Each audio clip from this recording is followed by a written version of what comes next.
Que suivra très probablement le chef de l'État depuis l'Élysée, Emmanuel Macron, dont sa récente visite en Nouvelle-Calédonie pose certaines questions aujourd'hui, notamment sur sa sécurité. La sécurité du président a-t-elle été mise en danger? Nous apprenons aujourd'hui qu'une policière est soupçonnée d'avoir fait fuiter auprès des indépendantistes des informations relatives au maintien de l'ordre lors de la visite présidentielle. Les précisions de l'envoyé spécial d'Europe 1 à Nouméa, Caroline Baudry.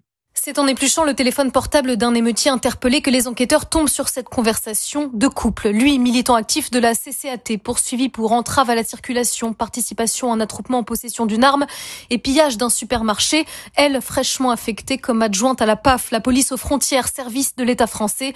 Selon une source proche du dossier, elle aurait révélé à son compagnon les détails confidentiels du trajet du président Macron lors de sa visite sur l'île la semaine dernière.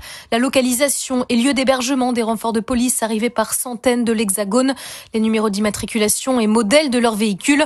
Problème, cette fonctionnaire est la fille du directeur de cabinet du président indépendantiste du gouvernement calédonien.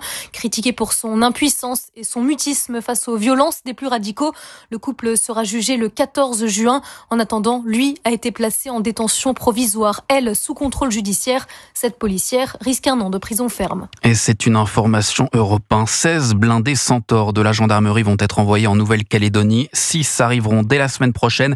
Les autres seront envoyés progressivement dans les semaines qui suivent.